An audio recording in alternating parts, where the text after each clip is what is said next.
নমস্কার শ্রোতা বন্ধুরা, আপনারা শুনছেন বৃষ্টি ও গল্প। আশা করি সবাই খুব ভালো আছেন এবং অনেক অনেক বই পড়ছেন। আজকে আমার নিবেদন হুমায়ুন আহমেদের একটি রচনা, বৃষ্টি বিলাস। গল্প পাঠ ভালো লাগলে দয়া করে চ্যানেলটি সাবস্ক্রাইব করে পাশে থাকবেন। শুরু হচ্ছে হুমায়ুন আহমেদের লেখা বৃষ্টি বিলাস। রিকশা থেকে নেমেই শ্যামা দেখল তাদের বাসার বারান্দার কাঠের চেয়ারে কে যেন বসে আছে। কাঠের চেয়ারের পেছনের একটা পা ভাঙা। চেয়ারটা দেয়ালে হেলান না দিয়ে বসা যায় না, কিন্তু যে বসেছে সে চেয়ারটা বারান্দার মাঝামাঝি এনেই বসেছে। একটু অসাবধান হলেই উল্টে পড়বে। শ্যামার বুক ধুকধুক করতে লাগলো। যে কোনো সময় একটা অ্যাক্সিডেন্ট ঘটবে, এটা মাথায় থাকলেই টেনশন হয়। শ্যামার সমস্যা হচ্ছে সামান্য টেনশনেই তার বুক ধুকধুক করে, গলা শুকিয়ে যায়। এক সময় মনে হয় হাত পা শক্ত হয়ে আসছে। নিশ্চয়ই হার্টের কোনো অসুখ। যত দিন যাচ্ছে তার অসুখটা তত বাড়ছে। আগে এত সামান্যতে বুক ধকধক করতো না, এখন করে। গত সপ্তাহেই কলেজ থেকে ফেরার পথে সে দেখল কে যেন ঠিক রাস্তার মাঝখানে একটা ডাব ফেলে রেখেছে। তার বুক ধুকধুক করা শুরু হলো। এই বুঝি অ্যাক্সিডেন্ট হলো। ডাবের সঙ্গে ধাক্কা লেগে উল্টে পড়ল রিকশা। রিকশার যাত্রী ছিটকে পড়ল সিট থেকে। তার সঙ্গে সঙ্গে পেছন থেকে একটা ট্রাক এসে তার উপর দিয়ে চলে গেল। দৃশ্যটা শ্যামার চোখের সামনে স্পষ্ট দেখল।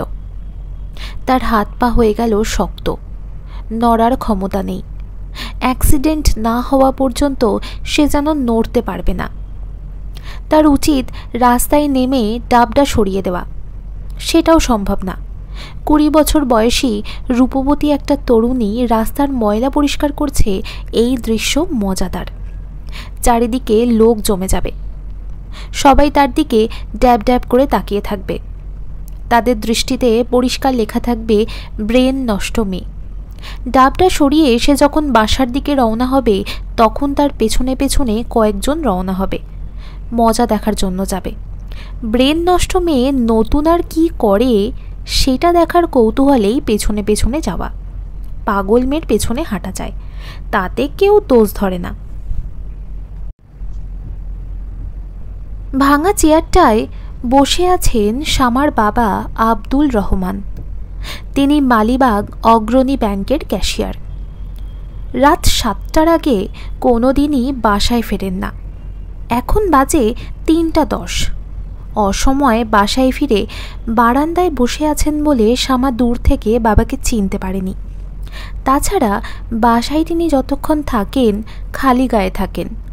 আজ পরেছেন ইস্ত্রি করা পাঞ্জাবি। শ্যামার বাবার মুখ হাসি হাসি। তাকে দেখে মনে হচ্ছে কিছুক্ষণের মধ্যে আনন্দময় কিছু ঘটবে।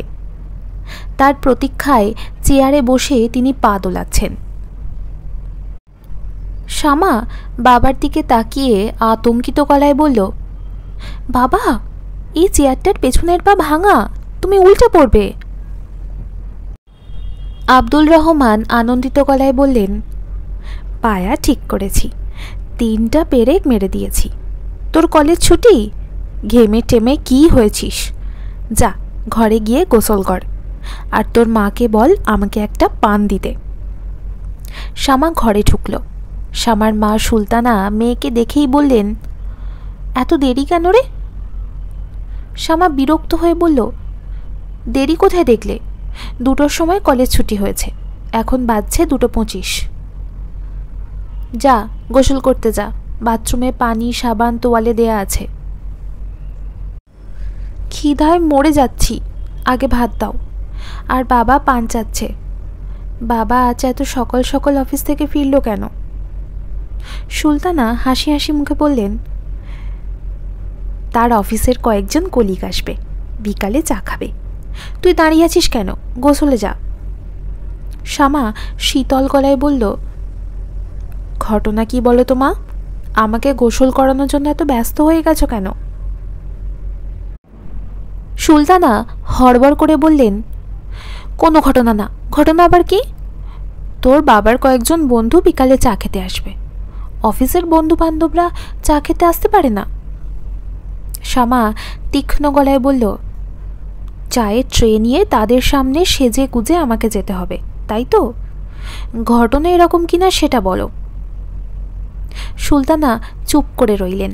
শ্যামা বলল, ছেলে কি করে? তোর বাবার অফিসে চাকরি করে, নতুন ঢুকেছে, জুনিয়র অফিসার। বাহ, ভালো তো। শ্বশুর জামাই এক অফিসে চাকরি করবে, দুপুরে টিফিন ক্যারিয়ার খুলে খাবার ভাগাভাগি করে খাবে।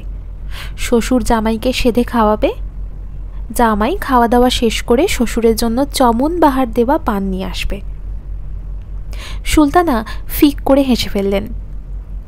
শ্যামা কঠিন গলায় বলল, হাসবে না মা, তোমার হাসি অসহ্য লাগছে। আমি মরে গেলেও চা নিয়ে কারোর সামনে যাব না, এটা আমার শেষ কথা। আচ্ছা ঠিক আছে, না গেলে না যাবি, যা গোসল করতে যা। গোসল করে যে শাড়িটা পরবি সেটাও বাথরুমে আছে, তোর বাবা কিনে এনেছে।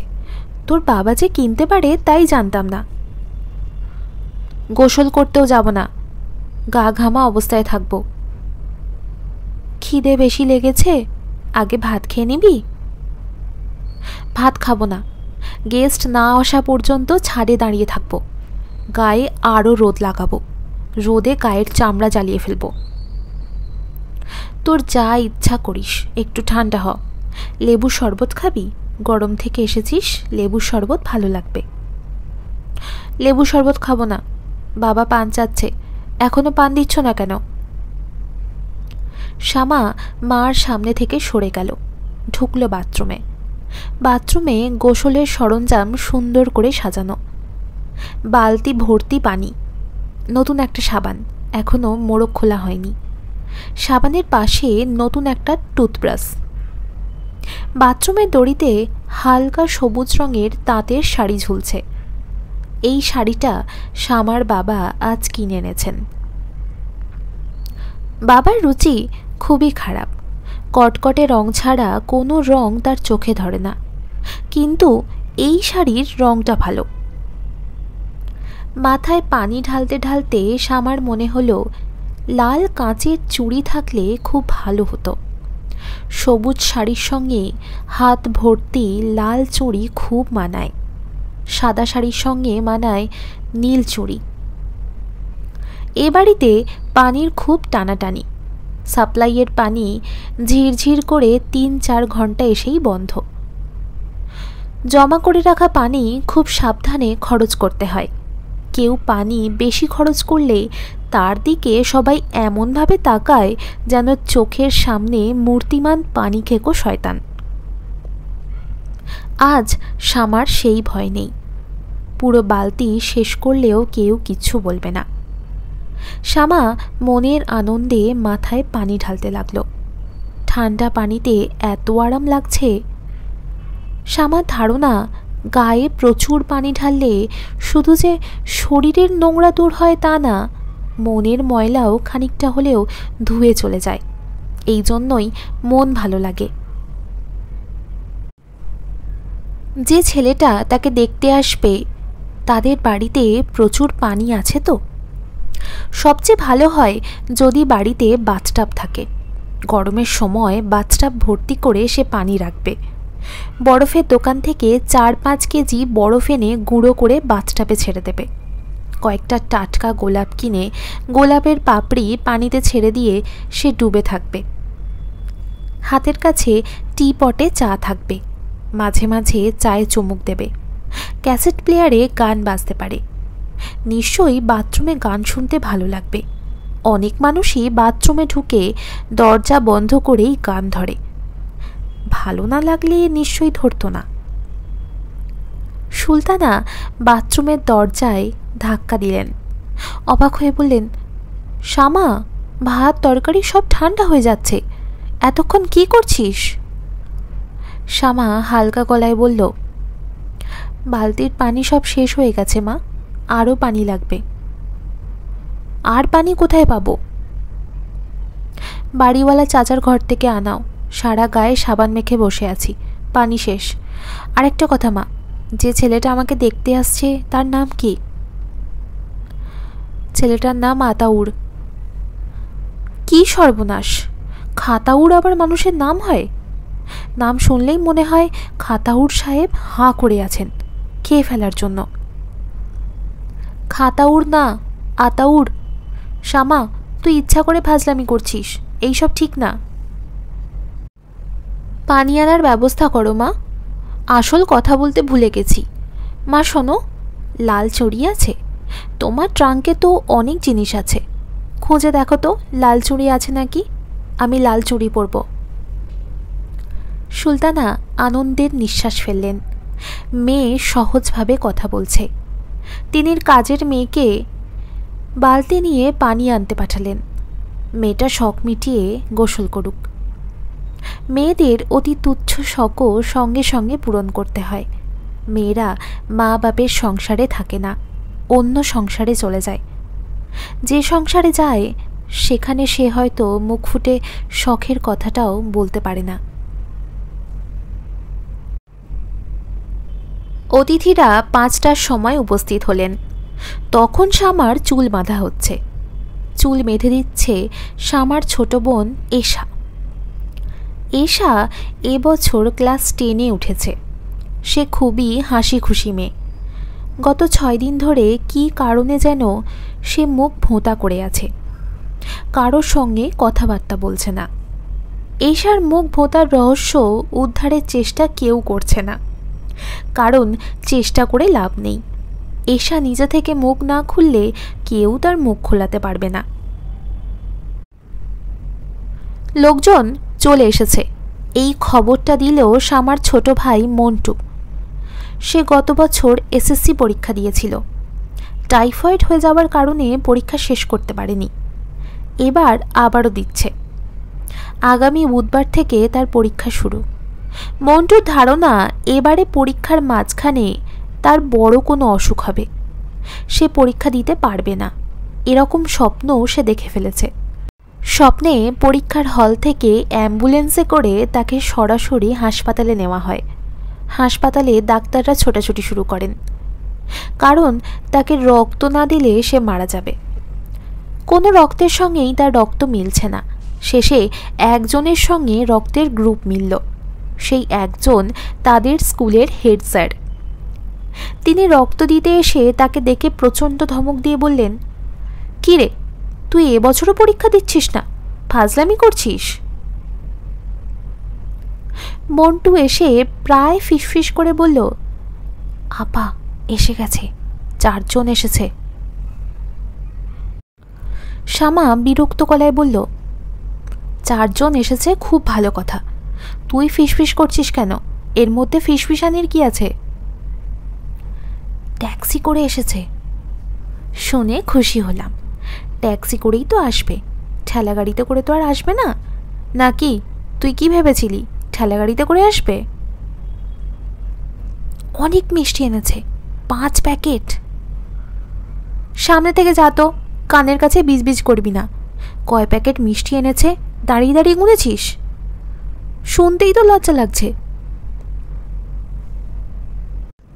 মেহমানরা বসার ঘরে বসেছেন। তাদের চা নাস্তা এখনো দেওয়া হয়নি। আরও 2 জন নাকি আসবেন, তাদের জন্য অপেক্ষা। মজার গল্প হচ্ছে, হাসি শোনা যাচ্ছে। শ্যামা সেজে গুজে অপেক্ষা করছে। চা নিয়ে যেতে বললেই সে ট্রেতে করে চা নিয়ে যাবে। এই উপলক্ষে বাড়িওয়ালার বাসা থেকে সুন্দর একটা ট্রে আনা হয়েছে। ছোট্ট একটা সমস্যা হয়েছে, এক ধরনের চায়ের কাপ আছে 6টা। 4 জন গেস্ট আছেন, আরও 2 জন আসবেন, 6টা কাপ হয়ে গেল। আব্দুল রহমান সাহেবকে চা দিতে হবে, তার জন্য একটা কাপ লাগবে। তারা হয়তো শ্যামাকে চা খেতে বলবে, আরও 2টো ভালো কাপ দরকার। সুলতানা খুব দুশ্চিন্তার মধ্যে আছেন। তিনি ঠিক করেছেন মেহমানদের কোনো বাইরের খাবার দেবেন না, সব খাবার ঘরে তৈরি হবে। তিনি কলিজার সিঙ্গারা বানানোর চেষ্টা করছেন। সিঙ্গারার 3টা কোনা ঠিকমতো উঠছে না। সিঙ্গারা তিনি আগেও বানিয়েছেন, তখন ঠিকই কোনা উঠেছে, এখন কেন উঠছে না? বিয়েতে কোনো অলক্ষণ নেই তো? আজ সকালবেলা বেশ কয়েকবার তিনি এক শালিক দেখেছেন। এক শালিকের ব্যাপারটা অনেকেই বিশ্বাস করে না, তিনি খুব করেন। ছোটবেলা থেকেই তিনি লক্ষ্য করেছেন, যতবার এক শালিক দেখেছেন ততবারই ঝামেলা হয়েছে। এশা এসে মাকে সাহায্য করার জন্য বসল। এশার মুখ আগের চেয়েও গম্ভীর, চোখ ফোলা ফোলা, মনে হয় কেঁদে টেঁদে এসেছে। এশার কি হয়েছে কে জানে। এমন চাপা মেয়ে, ভয়ঙ্কর কিছু ঘটে গেলেও সে মুখ খুলবে না। সুলতানা বললেন, কি সমস্যা হয়েছে দেখ না, সিঙ্গারার কোনা উঠছে না।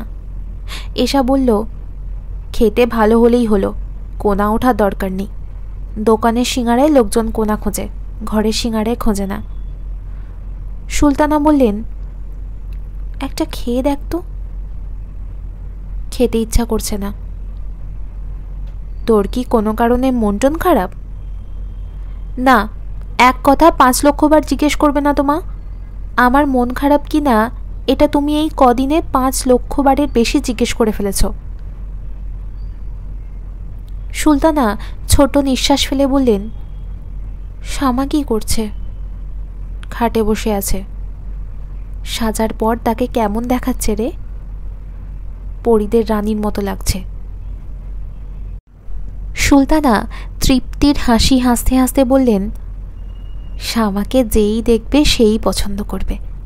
মাঝে মাঝে ওর দিকে তাকালে বুকে ধাক্কার মতো লাগে। ভেবেই পাই না এত সুন্দর মেয়ে আমার পেটে জন্মালো কিভাবে। এশা বলল, আপা বেশি সুন্দর, বেশি সুন্দর কি আবার মানুষ পছন্দ করে না। সুলতানা অবাক হয়ে বললেন, পছন্দ করবে না কেন? এশা উত্তর দিল না। সুলতানা বললেন, পছন্দ করবে না কেন বল, কারণ জানিস না? কারণ জানি, কিন্তু বলতে ইচ্ছা করছে না। মা শোনো, তুমি আর বাবা, তোমরা দুজনে কি আসলেই চাও যে ছেলেটা এসেছে তার সঙ্গে আবার বিয়ে হোক? তোর বাবা চায়। তার ধারণা ছেলেটা খুবই ভালো, অসম্ভব ভদ্র, বিনয়ী, ফ্যামিলিও ভালো। ছেলের অবশ্যই বাবা নেই, কিছুদিন হলো মারা গেছেন। শ্যামা শ্বশুরের আদর পাবে না। তোরা তো জানিস না, শ্বশুরের আদর বাবার আদরের চেয়েও বেশি হয়। আপা যেভাবে সাজগোজ করেছে, এভাবে সাজগোজ করে থাকলে কিন্তু ওরা আপাকে পছন্দ করবে না। আপার উচিত খুব সাধারণ একটা শাড়ি পরে ওদের সামনে যাওয়া, চোখে কাজল, ঠোঁটে লিপস্টিক, এসব কিছু না। কি বলছিস তুই? কোনো রকম সাজগোজ ছাড়া আপা যখন ওদের সামনে দাঁড়াবে, তারা বলবে, বাহ, কি সহজ সরল সাধারণ একটা মেয়ে। বউ হিসাবে সবাই সাধারণ মেয়ে খোঁজে। আপার ঠোঁটে লিপস্টিক, গালে পাউডার, কোনো কিছুরই দরকার নেই। গোসল করে আপা যখন ভেজা চুলে বের হলো, তখন তাকে কি সুন্দর লাগছিল, লক্ষ্য করনি?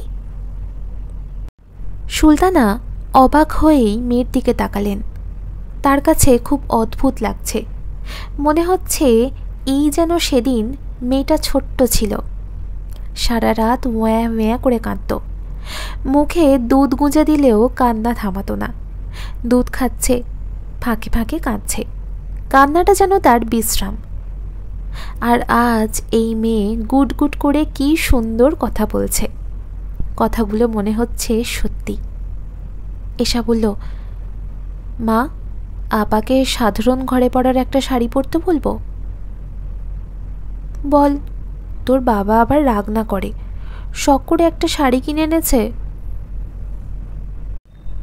বাবা কিছু বুঝতে পারবে না, বাবা খুব টেনশনে আছে তো, টেনশনের সময় মানুষ কিছু বুঝতে পারে না। বাবা ভালো মতো আপার দিকে তাকাবেই না। মেয়েরা যখন বড় হয়ে যায়, তখন বাবারা মেয়েদের দিকে কখনো ভালো করে তাকায় না, বাবাদের মনে হয় তাকাতে লজ্জা করে। সুলতানা ছোট মেয়ের কথা শুনে মুগ্ধ হয়ে গেলেন। এই মেয়েটার ভালো বুদ্ধি আছে।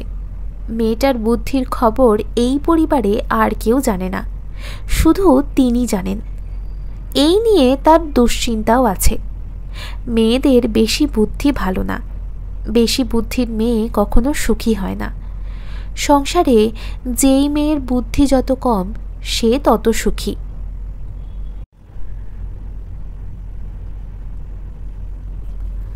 শ্যামা খুব সহজ ভঙ্গিতেই চায়ের ট্রে নিয়ে ঢুকল। সে ধরেই নিয়েছিল ঘরে ঢোকা মাত্রই সবাই একসঙ্গে তার দিকে তাকাবে এবং সঙ্গে সঙ্গে তার হাত পা শক্ত হয়ে যাবে। দেখা গেল সবাই তার দিকে তাকালো না। আতাউর নামের ছেলেটা মাথা নিচু করেই বসেছিল। সে মাথাটা আরও খানিকটা নিচু করে ফেলল। শ্যামা তার দিকে এক ঝলক তাকালো।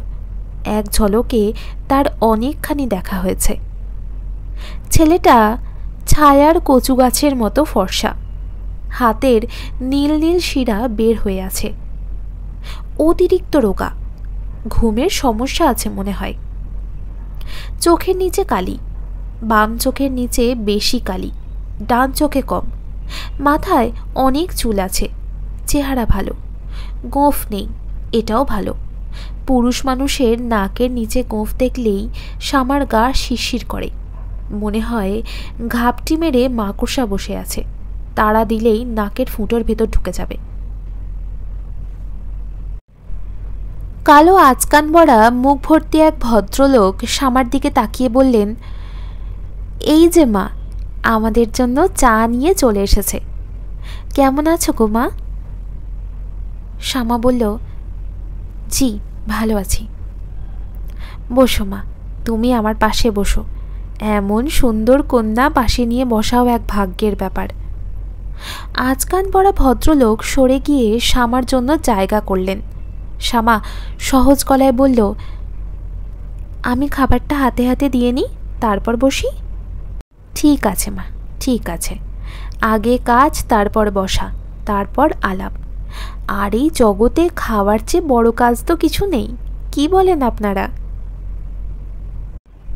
কেউ কিছু বলল না, শুধু আতাউর নামের ছেলেটা কাশতে লাগলো। শ্যামা মনে মনে বলল, এই যে খাতাউর ভাইয়া, আপনার এই কাশি ঠান্ডার কাশি না যক্ষা টক্ষা আছে? প্লেটের খাবার বাড়তে বাড়তে শ্যামা ভাবল, খাবারের প্লেট সবার আগে যিনি মুরব্বী তার হাতে দেওয়া দরকার। তা না করে সে যদি যক্ষা রোগী খাতাউরের হাতে দেয় তাহলে কেমন হবে? যক্ষা রোগী নিশ্চয়ই ভাবছে না তাকে প্রথম দেওয়া হবে, তার কাশি আরও বেড়ে যাবে। আচকান পড়া মৌলানা বেশ ছটপট করছে। মৌলানার ছটপটানি কিছুক্ষণের জন্য হলেও কমবে। মৌলানা হয়তো মনে মনে বলবে, মেয়েটা মহা নির্লজ্জ। বলুক, যার যা ইচ্ছা।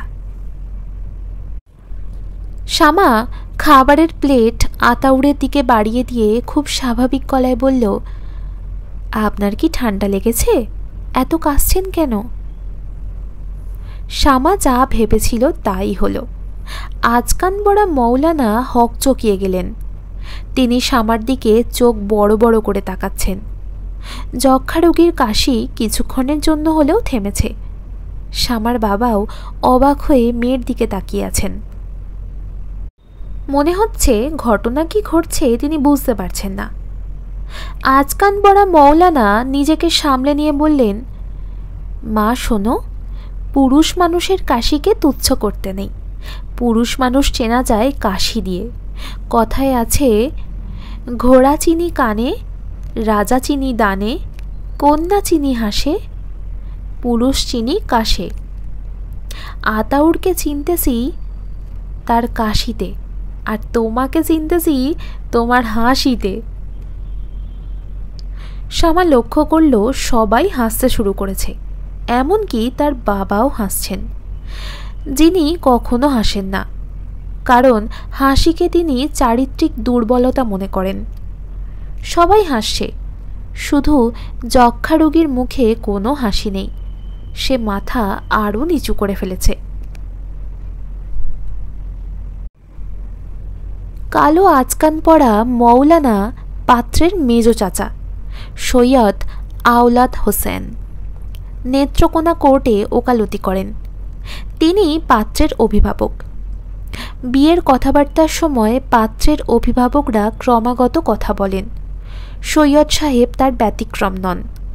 তিনি দাড়ি কমা ছাড়াই কথা বলে গেলেন এবং বিদায়ের আগে আগে অত্যন্ত নাটকীয় ভঙ্গিতে বললেন, যাবার আগে একটা কথা বলে যাই, কন্যা আমাদের সবারই অত্যন্ত পছন্দ হয়েছে, আলহামদুলিল্লাহ। শুধু কন্যা পছন্দ হয়েছে বললে ভুল বলা হবে, কন্যার পিতাকেও পছন্দ হয়েছে। বেয়ান সাহেবের সাথে দেখা হয় নাই, তার রান্না পছন্দ হয়েছে। সিঙাড়া অনেক জায়গায় খেয়েছি, এরকম স্বাদের সিঙাড়া খাই নাই। বেয়ান সাহেবকে দূর থেকে জানাই অন্তরের অন্তরাল থেকে মোবারকবাদ। এখন বিবাহের তারিখ নিয়ে দুটো কথা। আমি সবচেয়ে খুশি হতাম আজকে রাতেই বিবাহ দিতে পারলে। সেটা সম্ভব না, আমাদের নিজেদের কিছু আয়োজন আছে। আমরা তো শহরের লোক না, গ্রামের লোক। বিয়ে শাদি সবাইকে নিয়ে দিতে হয়। কাজেই বিবাহ হবে ইনশাল্লাহ আষাঢ় মাসে। আব্দুল রহমান সাহেব, আপনার কিছু বলার থাকলে বলেন। আব্দুল রহমান সাহেব বিনীত ভঙ্গিতে বললেন, আপনারা যা ঠিক করবেন তাই হবে। এই মেয়ে এখন আপনাদের মেয়ে। আওলাদ হোসেন সবগুলো দাঁত বের করে দিয়ে বললেন, আলহামদুলিল্লাহ। এই যে আপনি বললেন আপনাদের মেয়ে, এতেই সব কথা বলা হয়ে গেল।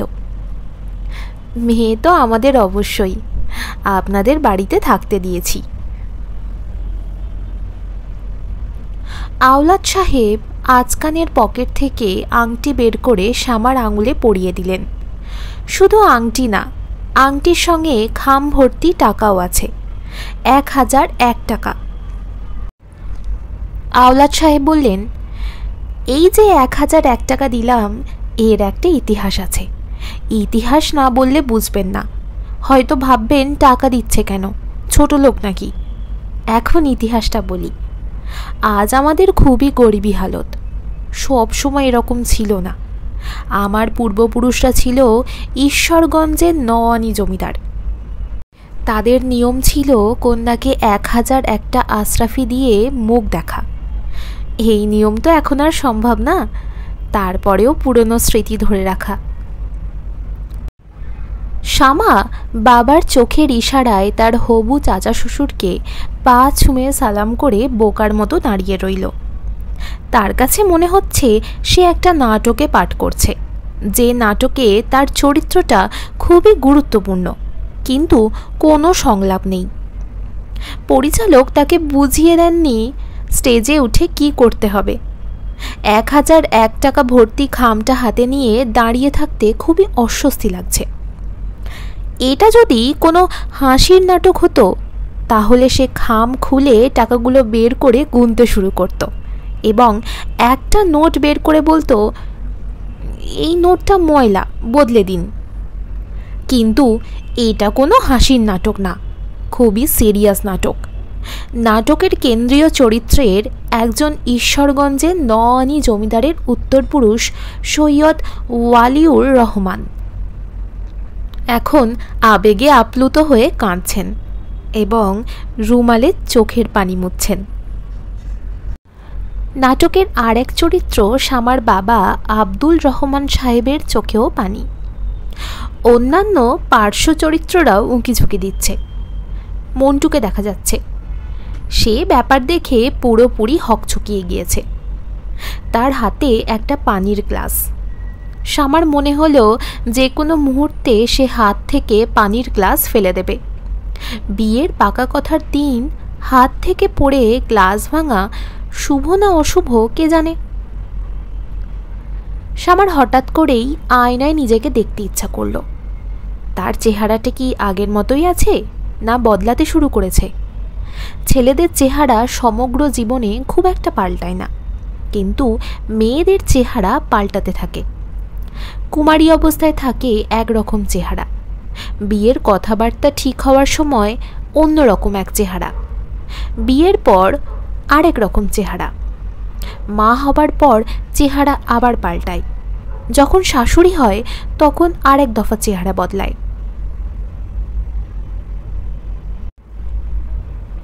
আব্দুল রহমান সাহেব ভেতরের বারান্দায় রাখা দুটো বেতের চেয়ারের একটায় বসে আছেন, অন্যটায় বসেছেন সুলতানা।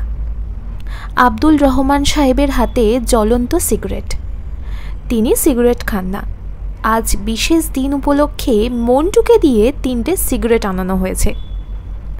তাকে দেখে মনে হচ্ছে সিগারেট টেনে তিনি খুবই মজা পাচ্ছেন। সুলতানা বললেন, চা খাবে? আব্দুল রহমান তৃপ্তির নিঃশ্বাস ফেলে বলল, চা 1 কাপ খাওয়া যায়, তোমার চা বানানোর দরকার নেই। বড় মেয়েকে বলো চা বানিয়ে আনুক, বিয়ে হয়ে যাচ্ছে, কাজকর্ম শিখবে না? সুলতানা বললেন, মেয়েকে এখন আমি মরে গেলেও চুলার কাছে যেতে দেব না। বিয়ের পাকা কথা হওয়ার পর মেয়েদেরকে চুলার কাছে যেতে দেওয়া হয় না। তাই নাকি? অনেক নিয়মকানুন আছে। চুল খোলা রেখে বাইরে বের হওয়া নিষেধ, রাতে বিছানায় একা থাকা নিষেধ। বলো কি, জানতাম না তো। সুলতানা চা বানানোর জন্য উঠে দাঁড়ালেন। আব্দুল রহমান স্ত্রীর দিকে তাকিয়ে নরম গলায় বললেন, চা কিন্তু 2 কাপ আনবে। চা খেতে খেতে বুড়ো বুড়ি গল্প করি। মেয়ের বিয়ে হয়ে যাচ্ছে, এখন তো আমরা বুড়ো বুড়ি, তাই না? আর এশাকে একটু পাঠাও, ওর সঙ্গে কথা আছে। ওর সঙ্গে কি কথা? আছে, কথা আছে। সব কথা তোমাকে বলা যাবে নাকি? বাপ মেয়ের আলাদা কথা থাকবে না? শুধু মা মেয়ে রাত জেগে গুটুর গুটুর করবে তা হবে না। স্বামীর আনন্দ দেখে সুলতানার মন কেমন কেমন করতে লাগলো। অনেক দিন পর মানুষটাকে তিনি এত আনন্দিত দেখলেন। মেয়ের বিয়ে ঠিক হওয়ায় কোনো বাবা কি এত আনন্দিত হয়? তিনি নিজে আনন্দ পাচ্ছেন না। ছেলেটাকে তার তেমন পছন্দ হয়নি। তার ধারণা শামার মতো রূপবতী মেয়ের জন্য অনেক ভালো পাত্র পাওয়া যেত, একটু শুধু খোঁজ খবর করা। মানুষটা তার কিছুই করল না। অফিসের কোনো একজনকে ধরে এনে বলল এর সাথে বিয়ে। এশা বাবার সামনে এসে দাঁড়ালো। আব্দুর রহমান হাসি মুখে তার কন্যার দিকে তাকিয়ে বললেন, তোর আপার বিয়ে তো ঠিক হয়ে গেল, নেক্সট টার্গেট তুই, তৈরি হয়ে যা। এশা গম্ভীর মুখে বাবার দিকে তাকিয়ে রইল। বাবার হালকা রূপ দেখে সে অভ্যস্ত না, তার অস্বস্তি লাগছে। ছেলেটাকে কেমন দেখলি? ভালো। শ্যামাকে কিছু বলেছে ছেলে পছন্দ হয়েছে কিনা? না, কিছু বলেনি। ও আছে কোথায়? দোতলায়, বাড়িওয়ালা চাচার বাসা থেকে কাকে যেন টেলিফোন করবে। আব্দুর রহমান টেলিফোনের কথায় নড়ে চড়ে বসলেন। খুবই আগ্রহের সঙ্গে গলা সামান্য নামিয়ে বললেন, এক কাজ করতো, পাঞ্জাবির পকেটে আমার মানি ব্যাগ আছে, মানি ব্যাগ খুলে দেখ, হলুদ এক পিস কাগজ আছে, কাগজে টেলিফোন নাম্বার লেখা। কাগজটা শ্যামাকে দিয়ে দিস। Car telephone number? ওই ছেলেটার? হ্যাঁ, আতাউরের। সে তার বড় বোনের সঙ্গে এখন আছে। বড় বোনের টেলিফোন নাম্বার। শ্যামা যদি ছেলের সঙ্গে কিছু বলতে চায় বলুক। বিয়ের কথাবার্তা পাকা হয়ে গেছে, এখন টেলিফোনে কথা বলা দোষণীয় কিছু না, তবে দেখা সাক্ষাৎ না হওয়াই বাঞ্ছনীয়। আর কিছু বলবে বাবা? আব্দুর রহমান সাহেবের মেয়ের সঙ্গে আরও কিছু গল্প করার ইচ্ছা ছিল। মেয়েদের সঙ্গে দিনের পর দিন তার কোনো কথা হয় না, কথা বলার মতো সুযোগই তৈরি হয় না। আজ একটা সুযোগ হয়েছে, তিনি সুযোগটা ব্যবহার করতে চাচ্ছিলেন, সেটা সম্ভব হলো না। এশা তার সঙ্গে কথা বলতে আগ্রহ বোধ করছে না। তার ভাবভঙ্গি দেখে মনে হচ্ছে সে বাবার সামনে থেকে চলে যেতে পারলে বাঁচে, যেন সে বাবার সঙ্গে কথা বলছে না, কথা বলছে তার স্কুলের রাগী অ্যাসিস্ট্যান্ট হেডমাস্টারের সঙ্গে। আব্দুর রহমান সাহেবের মন সামান্য খারাপ হলো, তবে তিনি মন খারাপের ভাবটাকে তেমন গুরুত্ব দিলেন না। মেয়েরা বড় হলে বাবার কাছ থেকে দূরে সরে যাবে, এটাই স্বাভাবিক। জগতের অনেক সাধারণ নিয়মের মধ্যে একটা নিয়ম হলো মেয়েরা বড় হলে মার দিকে ঝুঁকে পড়ে, ছেলেরা ঝুঁকে বাবার দিকে। তার ক্ষেত্রে এটাও সত্যি হয়নি। মন্টু তার ধারের কাছে আসে না। মন্টু হয়তো টিভি দেখছে, বাবার পায়ের শব্দ শুনলে ফট করে টিভি বন্ধ করে দেবে, চোখ মুখ শক্ত করে বসে থাকবে। বাবা ঘরে ঢুকলে সে উঠে পাশের ঘরে চলে যাবে। এই অবস্থা চলতে দেওয়া যায় না। আব্দুর রহমান ঠিক করলেন এখন থেকে সম্পর্ক সহজ করার চেষ্টা করবেন। মন্টুকে সঙ্গে নিয়ে মাঝে মধ্যে টিভি প্রোগ্রাম দেখবেন। ডিজেল লাইন নাকি নেওয়া হয়েছে, অনেক কিছু দেখা যায়, তাই বাপ বেটায় মিলে দেখবেন। তিনি এখনও কিছু দেখেননি। টিভির সামনে বসলেই তার মাথা ধরে যায়, মনে হয় চোখের কোনো সমস্যা, ডাক্তার দেখাতে হবে। ছানি পড়ার বয়স হয়ে গেছে, চোখে ছানি পড়ে গেছে হয়তো। সুলতানা চা নিয়ে এলেন না। মন্টু এক কাপ চা হাতে নিয়ে ভয়ে ভয়ে বাবার সামনে দাঁড়ালো। সে চায়ের কাপটা বাবার হাতে দেবে না মেঝেতে নামিয়ে রাখবে সেটা বুঝতে পারছে না। বাবার সামনে কোনো টেবিল নেই। আব্দুর রহমান ছেলের হাত থেকে কাপ নিতে নিতে বললেন, তোর মা কোথায়? রান্না করছে। আব্দুর রহমান বিরক্ত বোধ করলেন। ছেলেকে দিয়ে চা পাঠানো ঠিক হয়নি। বাবাকে চা নাস্তা দেওয়া মেয়েদের কাজ। ছেলেকে দিয়ে এসব কাজ করালে ছেলেদের মধ্যে মেয়েলি স্বভাব চলে আসে। আজকাল একটা কথা খুবই শুনতে পাচ্ছেন, ছেলে মেয়ে বলে আলাদা কিছু নেই, ছেলেও যা মেয়েও তা। খুবই হাস্যকর কথা বলে তার মনে হয়, ছেলে মেয়ে যদি একই হয় তাহলে ছেলেগুলি মেয়েদের মতো শাড়ি ব্লাউজ পরে না কেন? মন্টু চলে যাচ্ছিল। আব্দুর রহমান বললেন, এই তোর পড়াশোনা কেমন হচ্ছে রে? মন্টু বাবার দিকে তাকালো না, চলে যেতে যেতে বলল, ভালো। তার একটাই ভয়, বাবা যদি ডেকে কিছু জিজ্ঞেস করে বসেন। আব্দুর রহমান চায়ের কাপে চুমুক দিয়ে দ্বিতীয় সিগারেটটা ধরালেন। এবারের চা ভালো হয়নি, তিতা তিতা লাগছে। সিগারেট টেনেও মজা পাচ্ছেন না, মনে হচ্ছে ড্যাম সিগারেট।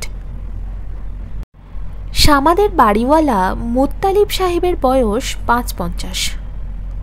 তিনি চুলে কলপ দিয়ে রঙিন শার্ট পরে বয়সকে কমিয়ে রাখার নানান চেষ্টা চালিয়ে যাচ্ছেন। তেমন কোনো লাভ হচ্ছে না, বয়স মোটেই কম দেখাচ্ছে না, বরং যা বয়স তার চেয়েও বেশি দেখাচ্ছে। এই বয়সে কারোরই সব দাঁত পড়ে না, তার প্রায় সব দাঁতই পড়ে গেছে। সামনের পাটির দুটো দাঁত ছিল, বাঁধানো দাঁত ফুল সেট থাকলে অনেক সুবিধা। এই রকম বুঝিয়ে ডাক্তার সেই দুটো দাঁতও ফেলে দিয়েছে। ঘুম থেকে উঠে তিনি বাঁধানো দাঁত পড়েন। তার কাছে মনে হয় তিনি কলকবজা মুখে নিয়ে বসে আছেন। তার ডায়াবেটিস ধরা পড়েছে। ডাক্তাররা বলে দিয়েছেন প্রতিদিন খুব কম করে হলেও 1 থেকে 1.5 ঘন্টা হাঁটাহাঁটি করতে হবে। তিনি হাঁটাহাঁটি করতে পারছেন না, কারণ মাস 3 হলো ডান পায়ের হাঁটু বাঁকাতে পারছেন না। হাঁটু বাঁকাতে মালিশ এবং চিকিৎসা চলছে, কোনো লাভ হচ্ছে না, বরং ক্ষতি হচ্ছে। হাঁটু শক্ত হয়ে যাচ্ছে। চিকিৎসার আগে সামান্য বাঁকত, এখন তাও বাঁকছে না। একটা লোহার মতো শক্ত পা নিয়ে ল্যাংচাতে ল্যাংচাতে তিনি নিশ্চয়ই মর্নিং ওয়াক বা ইভিনিং ওয়াক করতে পারেন না। তিনি একটি হুইল চেয়ার কিনেছেন। বেশিরভাগ সময় হুইল চেয়ারে বসে বারান্দার এক মাথা থেকে আর এক মাথায় যান, আবার ফিরে আসেন। সময় কাটানোর জন্য তিনি একটা বাইনোকুলার কিনেছেন। বাইনোকুলার চোখে দিয়ে রাস্তার লোকজন চলাফেরা দেখে। বাইনোকুলার চোখে লাগালেই রাস্তার লোকজন চোখের সামনে চলে আসে।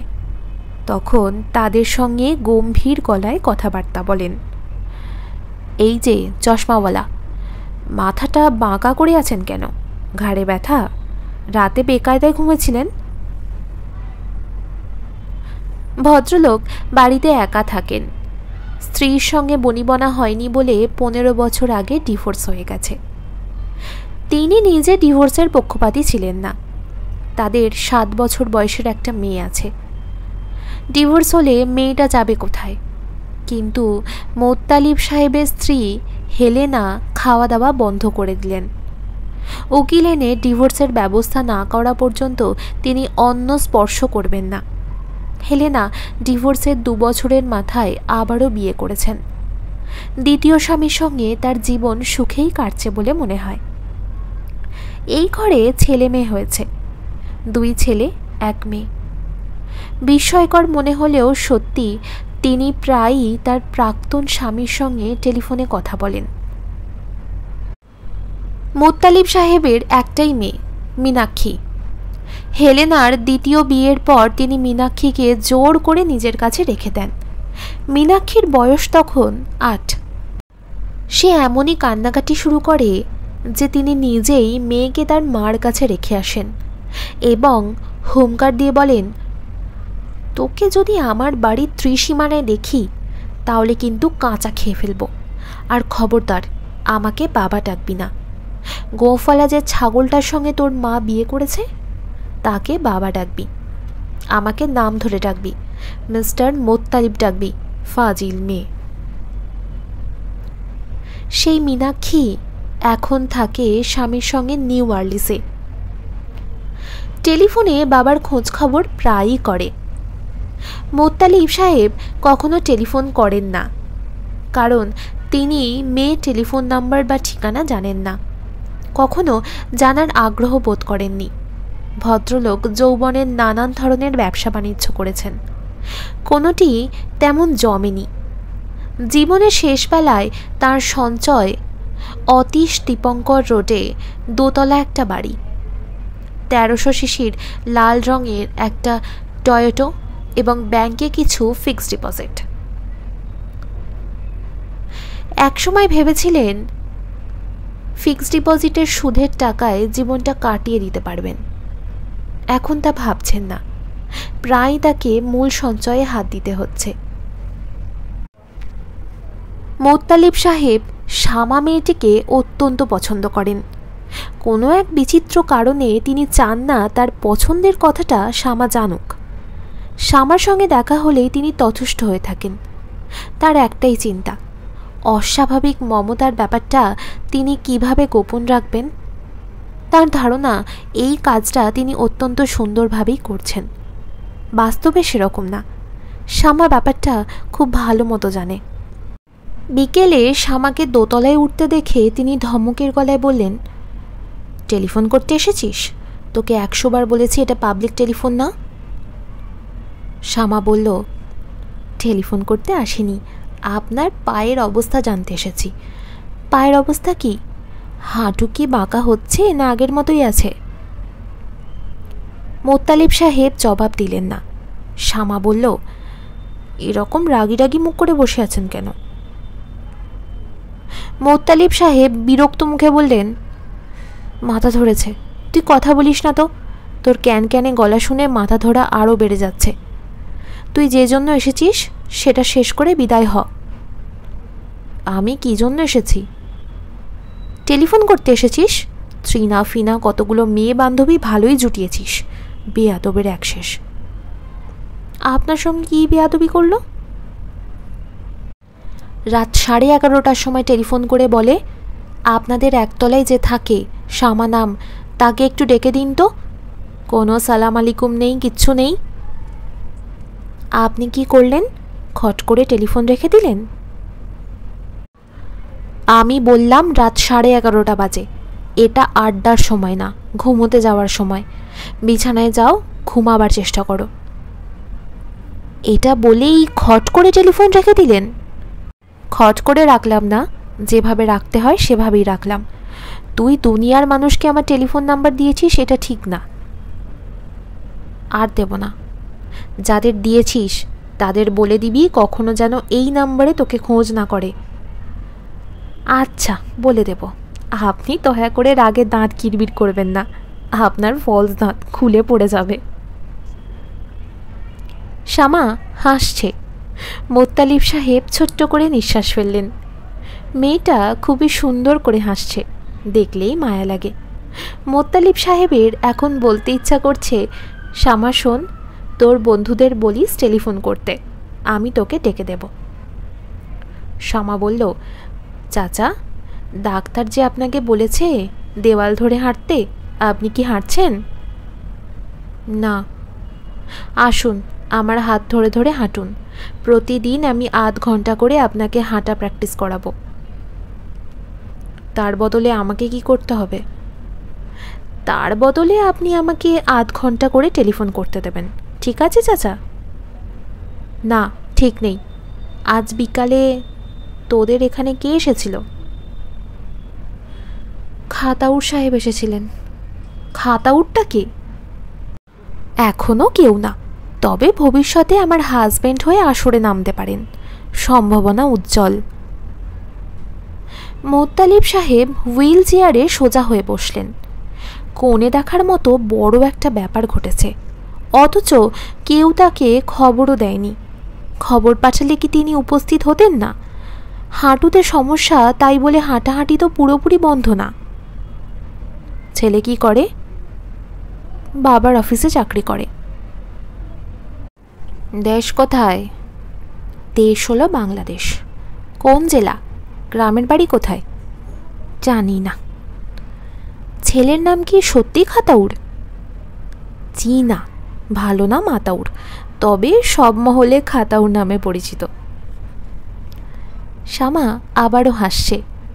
মোত্তালিব সাহেব শ্যামার দিকে মন খারাপ করে তাকিয়ে আছেন। হাসি খুশি এই মেয়েটা বিয়ের পর নিশ্চয়ই তার কাছে আর আসবে না, সহজ ভঙ্গিতে গল্প করবে না। চাচা,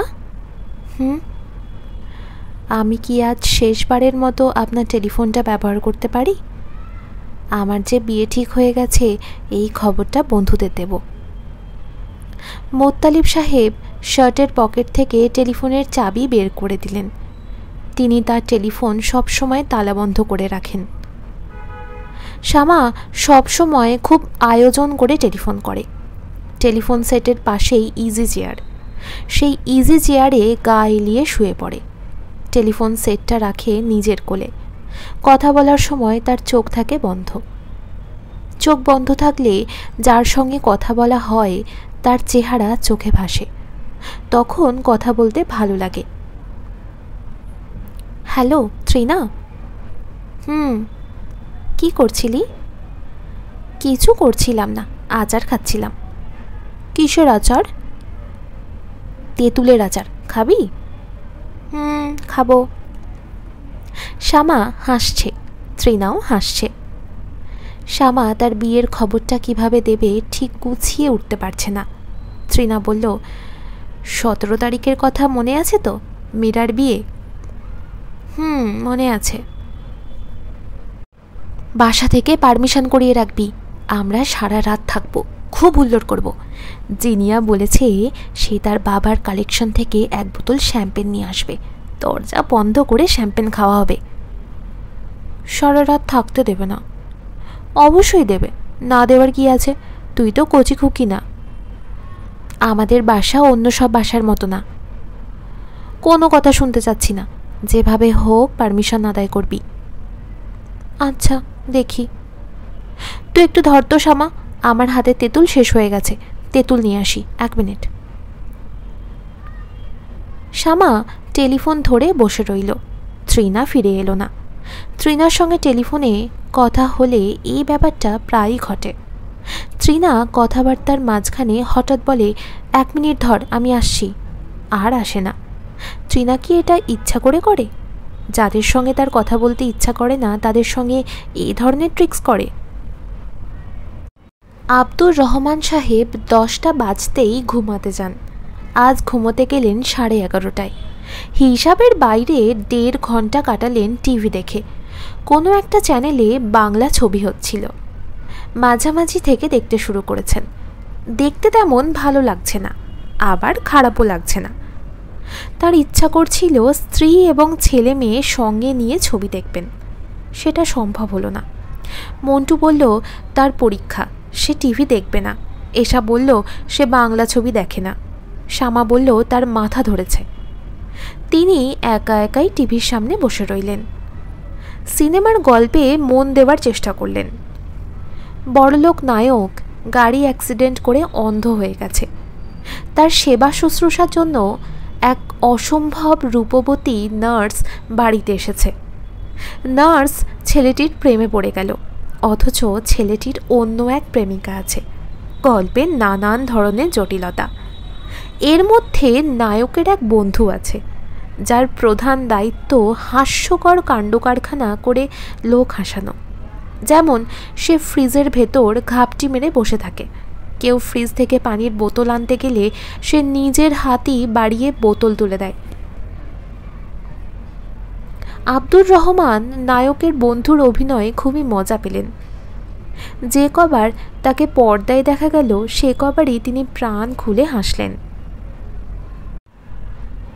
শ্যামা মাকে বলল, বাবার বোধহয় মাথা খারাপ হয়ে গেছে, কীরকম বিশ্রী করে হাসছে।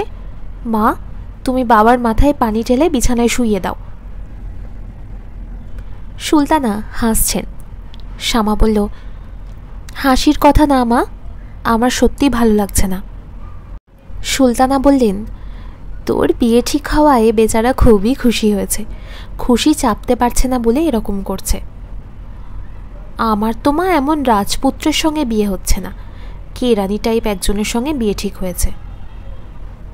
তোর বাবার খুবই পছন্দের ছেলে।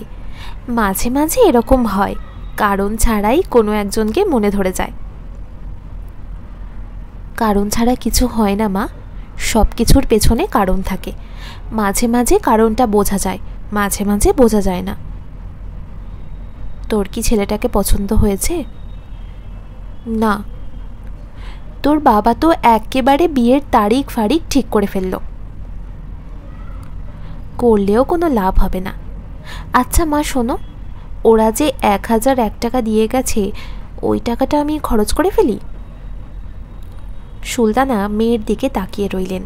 শ্যামা বলল, আমার এক বান্ধবীর বিয়ে, তার বিয়েতে উপহার কিনতে হবে। সুলতানা শ্যামার প্রশ্নের জবাব না দিয়ে নিজের প্রশ্নটা আবারও করলেন, ছেলেটা কি তোর মোটেও পছন্দ হয়নি? না, হয়নি। তাহলে তো তোর বাবাকে বলা দরকার, অপছন্দ একজনকে কেন বিয়ে করবি? বাবাকে কিচ্ছু বলার দরকার নেই। যেহেতু আমার পছন্দের কেউ নেই, আমি শেষটায় খাতাউড়ের গলা ধরে ঝুলে বসতেও পারি। মা শোনো, আমি কি ওই 1001 টাকা খরচ করতে পারি? তোর টাকা, তুই খরচ করবি, এটা আবার জিজ্ঞেস করার কি আছে? আমার ওই বান্ধবীর বিয়ে হবে উত্তরায়। আমরা সারা রাত থেকে খুব হুল্লোড় করব। বাবার কাছে বলে আমার ভিসা করিয়ে দেবে। আমি কিছু বলতে পারবো না, তুই নিজে বলবি। তোর বাবা রাজি হবে বলে আমার মনে হয় না। আর শোন, তুই তোর বাবার সঙ্গে কথা বলে তারপর ঘুমোতে যা। কেন? তুই বাড়িওয়ালার বাসায় ছিলি, তোর বাবা কয়েকবার তোকে খোঁজ করছিল, মনে হয় কিছু বলবে। বাবা খেজুরে আলাপ করবে। খেজুরে আলাপ আমার একদম পছন্দ না। এইভাবে কথা বলছিস কেন? ছি, খালি হাতে বাবার সামনে যেতে পারবো না, পান টান কিছু দাও, নিয়ে যাই। সুলতানা বললেন, এক কাজ কর, তোর বাবা যে শাড়িটা এনেছে এটা পরে যা, তোর বাবা খুব খুশি হবে। শ্যামা হাই তুলতে তুলতে বলল, বাবা এমনিতেই খুশি আছে, আরও খুশি করার দরকার নেই। বেলুনে বেশি বাতাস ভরলে বেলুন বাস্ট করে। বাবা এখন বাস্ট করার পর্যায়ে চলে গেছে। শ্যামা খিলখিল করে হাসছে। সুলতানা মুগ্ধ হয়ে মেয়ের হাসি দেখছেন। আব্দুর রহমান মশারির ভেতর ঢুকে পড়েছিলেন। বড় মেয়েকে দেখে মশারির ভেতর থেকে বের হলেন। শ্যামা বলল, বাবা, তোমার জন্য পান এনেছি। আব্দুর রহমান আনন্দিত গলায় বললেন, পান তো আমি একবেলা খাই, শুধু দুপুরে ভাত খাওয়ার পর। যাই হোক, এনেছিস যখন খেয়ে ফেলি। সমস্যা একটাই, আবার দাঁত মাজতে হবে। চলে যাচ্ছিস নাকি? বস, পান খেতে খেতে গল্প করি। শ্যামা বসল না, দাঁড়িয়ে রইল। বসলেই বাবা দীর্ঘ কথাবার্তা শুরু করতে পারেন। বাবাকে এই সুযোগ কিছুতেই দেওয়া যাবে না। শ্যামার মনে হলো বাবার মেজাজ আজ শুধু যে ভালো তা না, অস্বাভাবিক ভালো। বান্ধবীর বিয়েতে সারা রাত কাটাবার অনুমতি নিতে হলে আজই নিতে হবে। এরকম সুযোগ আর পাওয়া যাবে না। আব্দুর রহমান পান মুখে দিয়ে বললেন, এশার কাছে একটা টেলিফোন নাম্বার আছে, আতাউরের নাম্বার। যদিও বিয়ের আগে মেলামেশা মোটেও বাঞ্ছনীয় না, তারপরও বিশেষ কিছু জানতে চাইলে চাস। শ্যামা বলল, কিছু জানতে চাই না। আব্দুর রহমান বললেন, বিয়ে শাদী পুরোপুরি ভাগ্যের ব্যাপার। অনেক খোঁজ খবর করে বিয়ে দেওয়ার পর দেখা যায় বিরাট ঝামেলা। স্বামী তেল আর স্ত্রী জল, ঝাঁকাঝাঁকি করলে মেশে, আবার ঝাঁকাঝাঁকি বন্ধ করলেই তেল জল আলাদা হয়ে যায়। শ্যামা বাবার দিকে তাকিয়ে আছে। আব্দুর রহমান হড়বড় করে কথা বলেই যাচ্ছেন। তার মুখ থেকে পানের রস গড়িয়ে সাদা গেঞ্জিতে পড়ছে, থুতনিতে রস লেগে আছে। তিনি তেল জল বিষয়েও কথাবার্তা বলেই যাচ্ছেন। কি বলছেন নিজেও বোধহয় জানেন না। শ্যামা ভেবে পাচ্ছে না তার বাবা এত খুশি কেন, রহস্যটা কি। সে বাবাকে থামিয়ে দিয়ে বলল, বাবা, তোমাকে একটা জরুরি কথা চট করে বলে নি, পরে ভুলে যাব। আব্দুর রহমান আগ্রহ নিয়ে বললেন, কি কথা? আমার এক বান্ধবীর বিয়ে, মীরা নাম, উত্তরায় ওদের বাড়ি। আমরা সব বন্ধুরা দল বেঁধে বিয়েতে যাচ্ছি। মীরা বলে দিয়েছে আমাদের সারা রাত থাকতে হবে। থাকবি, বন্ধু বান্ধবের বিয়েতে মজা না করলে কার বিয়েতে করবি? তোর বিয়েতেও ওদের সবাইকে বলবি গায়ে হলুদের পর থেকে সবাই যেন থাকে। একটা ঘর তোর বন্ধুদের জন্য ছেড়ে দেবো, মেঝেতে টানা বিছানা করে দেব। ঠিক আছে রে মা? শ্যামা বলল, ঠিক আছে বাবা। আজকের পত্রিকা পড়েছিস? হ্যাঁ, ইদানিং সব পত্রিকায় নতুন একটা ব্যাপার হয়েছে, কার্টুন ছাপা হচ্ছে। বেশিরভাগ সময়ই সব ফালতু টাইপ কার্টুন, মাঝে মাঝে আবার খুবই ভালো। আজকেরটা কি ভালো? আজকেরটা খুবই ভালো। হাসতে হাসতে অবস্থা কাহিল। ঘটনাটা হলো, এক লোকের পা ভাঙা, হাসপাতালে পড়ে আছে। তার বন্ধু গিয়েছে তাকে দেখতে। বন্ধু বলল, কি রে, পা কীভাবে ভাঙলি? সে বলল, সিগারেট খেতে গিয়ে পা ভাঙলাম। বন্ধু বলল, এটা আবার কেমন কথা, সিগারেট খেতে গিয়ে কেউ পা ভাঙে? সে বলল, ঘটনাটা হলো,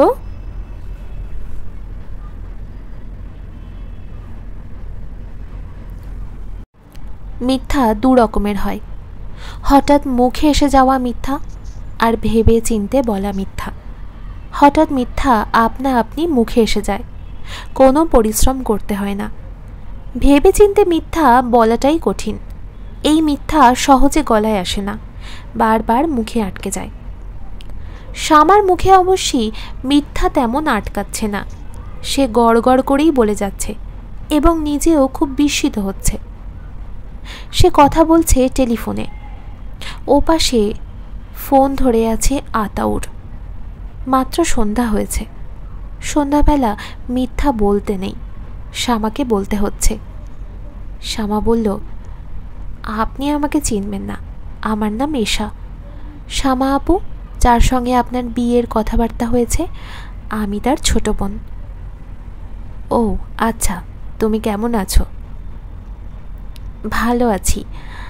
আপনার টেলিফোন নাম্বার আমি আপাকে দিয়েছিলাম, সে আপনাকে টেলিফোন করবে না, লজ্জা পায়।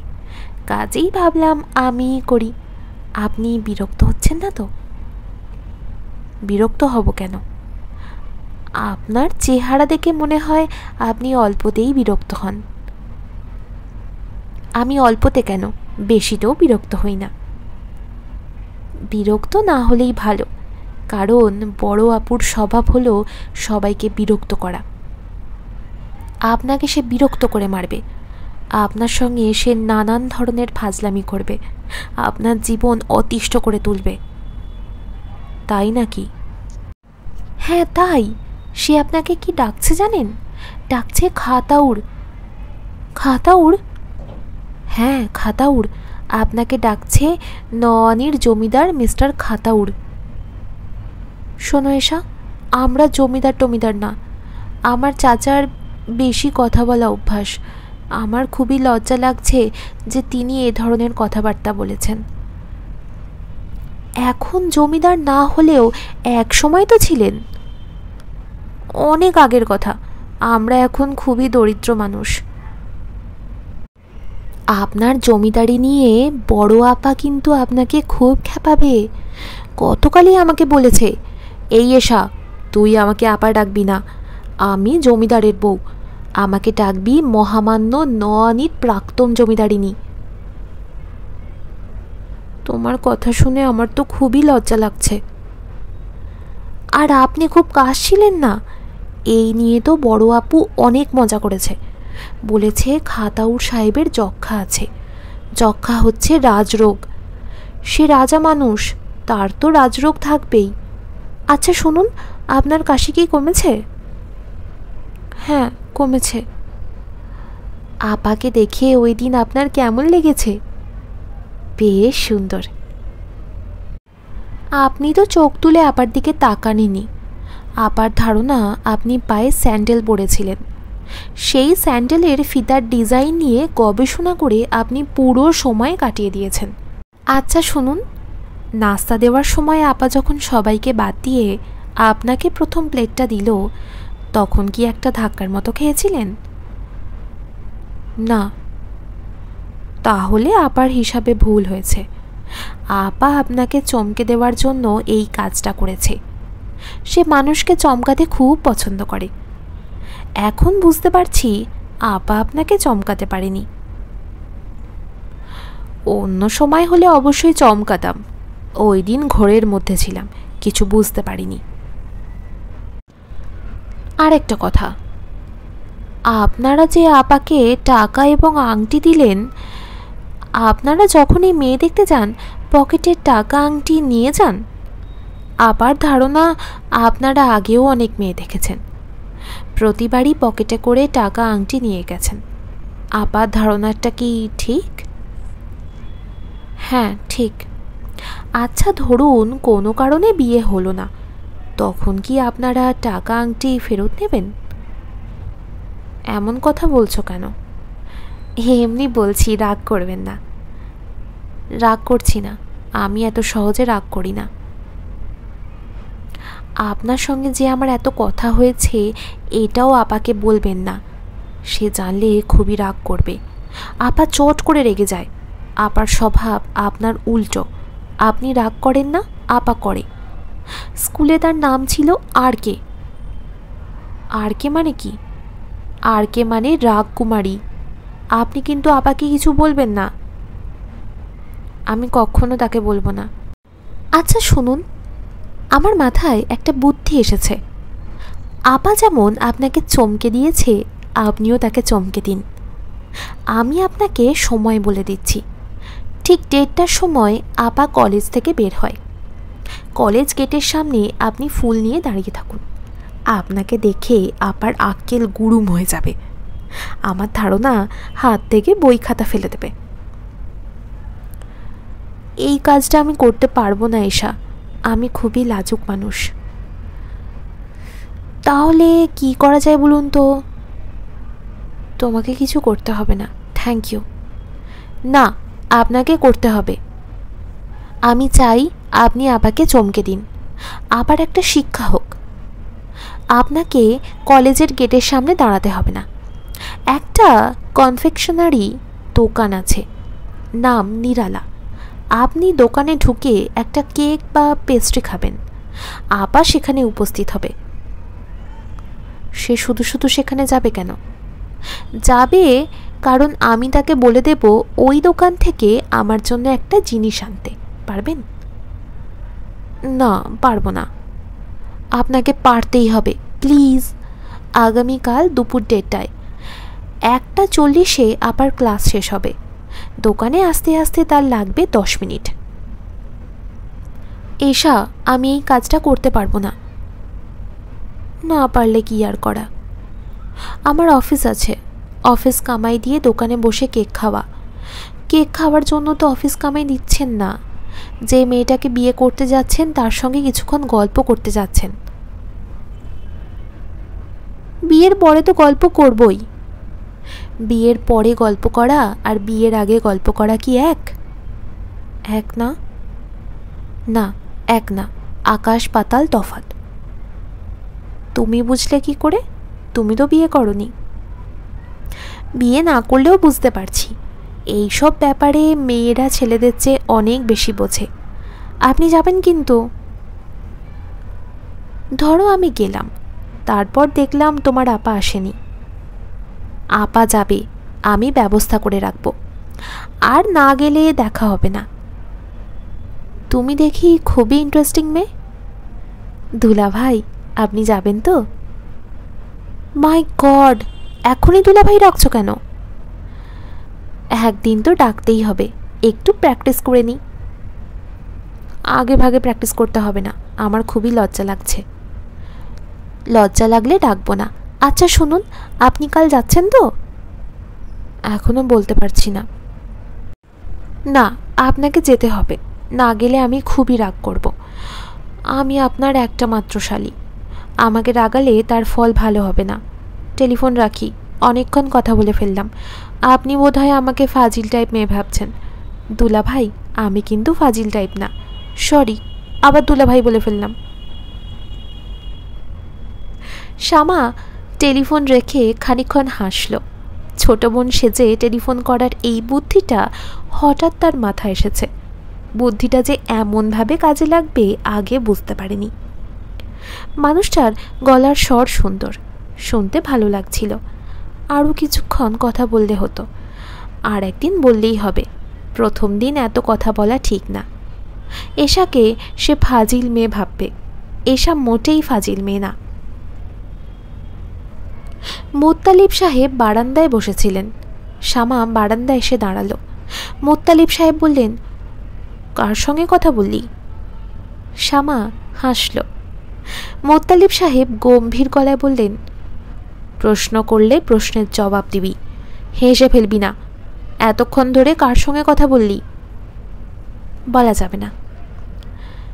এই দুনিয়াতে নানান ধরনের ব্যাধি আছে, তার একটা হলো টেলিফোন ব্যাধি। ঘন্টার পর ঘন্টা টেলিফোনে কথা বলা ব্যাধি, এটা ভালো না। আপনার পায়ের অবস্থা কি? আমি একটা প্রশ্ন করেছিলাম, তার জবাব কিন্তু এখনো পাইনি। আসুন আপনাকে হাঁটাই। তুই তোর কাজে যা, আমাকে হাঁটাতে হবে না। আমি টেলিফোনে যতক্ষণ কথা বলেছি ঘড়ি ধরে ঠিক ততক্ষণ আপনাকে হাঁটাবো। নগদ বিদায়। শ্যামা মোত্তালিব সাহেবকে টেনে দাঁড় করালো। শ্যামা বলল, আমার কাঁধে হাত রাখুন। আমাকেই তো ধরে আছেন, আবার দেয়াল ধরেছেন কেন? Very good.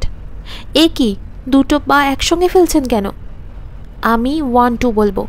1 হলো ডান পা, 2 হলো বাঁ পা। 1 2 1 2, হাঁটি হাঁটি পা পা।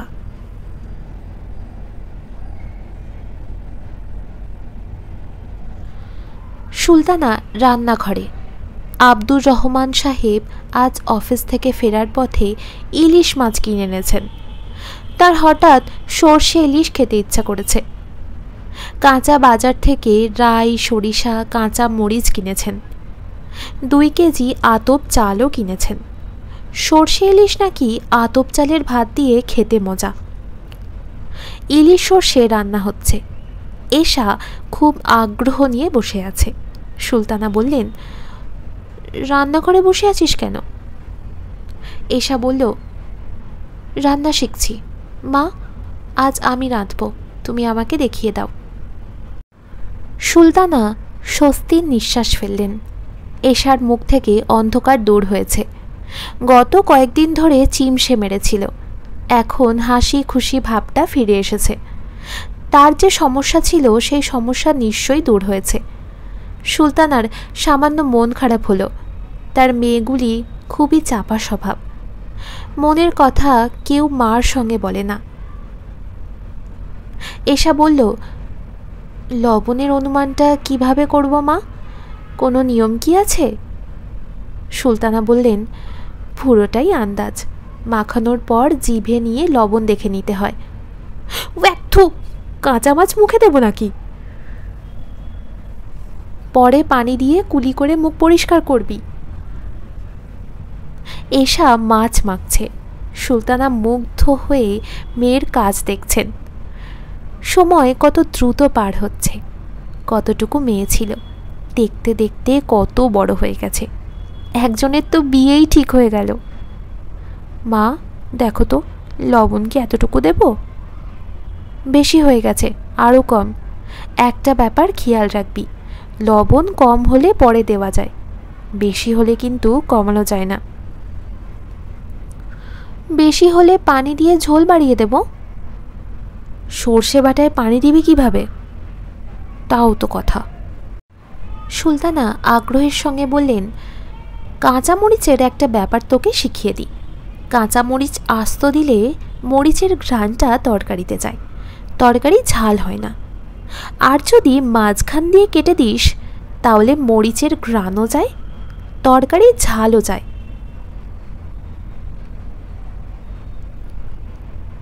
আমরা কি করব মা, ঝাল করব না মরিচের গন্ধওয়ালা তরকারি করব? তুই রান্না করছিস, তুই ঠিক কর। এশাকে খুব চিন্তিত মনে হচ্ছে। সে কি করবে বুঝতে পারছে না। সে ভুরু কুঁচকে আছে। এশা বলল, মা আমার খুব আশ্চর্য লাগছে। কেন? সামান্য রান্না, তার মধ্যে ডিসিশন নেওয়ার ব্যাপার আছে। আমাকে চিন্তা করতে হচ্ছে কি করব, ঝাল তরকারি করব নাকি মরিচের ঘ্রাণওয়ালা তরকারি করব। মা আমি তো খুবই চিন্তার মধ্যে পড়ে গেছি। সুলতানা তার চিন্তাগ্রস্ত মেয়ের দিকে তাকিয়ে আছেন। তার খুবই মজা লাগছে। এশা বলল, মা তুমি যদি এখন বারান্দায় যাও তাহলে খুব মজার একটা দৃশ্য দেখবে। কি দৃশ্য দেখব? আপা বাড়িওয়ালা চাচাকে হাঁটা শেখাচ্ছে, ধরে ধরে হাঁটাচ্ছে আর মুখে মুখে বলছে, হাঁটি হাঁটি পা পা। আপা খুবই মজা পাচ্ছে, বারান্দার এক মাথা থেকে আর এক মাথায় যাচ্ছে। সুলতানা ছোট্ট নিঃশ্বাস ফেলে বললেন, মোতালিব সাহেব বেচারা পা নিয়ে ভালো সমস্যায় পড়েছেন। কি অদ্ভুত রোগ, হাঁটু বাঁকে না।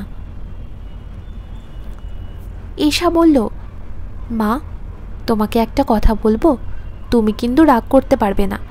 যদি প্রমিস করো রাগ করবে না তাহলে কথাটা বলবো। রাগ করার মতো কথা?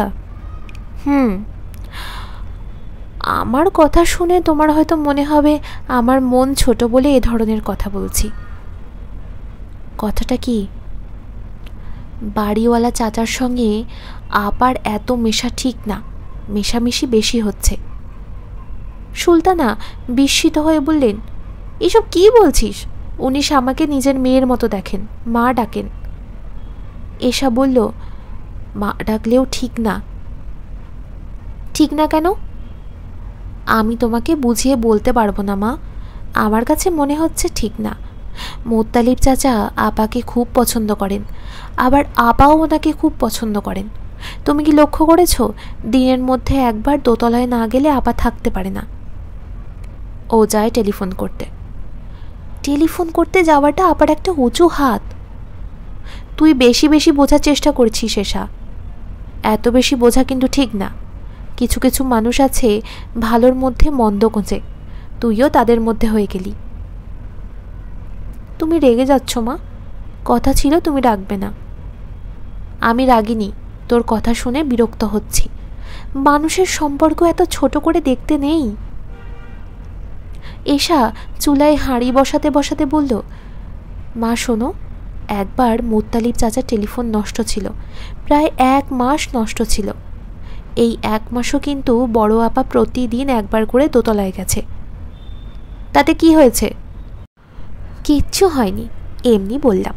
তুমি যে বললে আপা টেলিফোন করতে চাই, এইটা যে ঠিক না তা বোঝানোর জন্য বললাম। তুমি রেগে যাচ্ছ বলে গুছিয়ে তোমাকে বলতে পারছি না। মা শোনো, আপা যখন শুনবে আজ বাসায় সর্ষে ইলিশ রান্না হচ্ছে, সে খুব ব্যস্ত হয়ে পড়বে মোত্তালিব চাচার জন্য তরকারি পাঠাতে। এতে দোষের কি আছে? উনি আমাকে নিজের মেয়ের মতো দেখে। মেয়ে কি বাবার জন্য তরকারি নিয়ে যাবে না?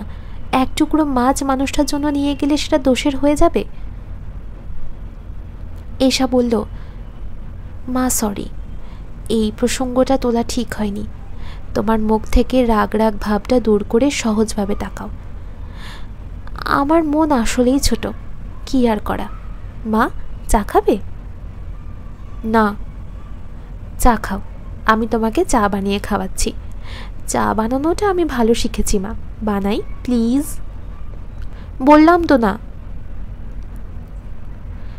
তোমার সঙ্গে চা খেতে ইচ্ছা করছে মা, কঠিন মুখে না বলবে না। আমি তো স্বীকার করছি আমার মন ছোট, তারপরও রাগ করে থাকাটা কি ঠিক? এশা খালি চুলায় চায়ের কেটলি বসালো। শ্যামা এসে উপস্থিত হলো, খুশি খুশি গলায় বলল, চা হচ্ছে নাকি রে?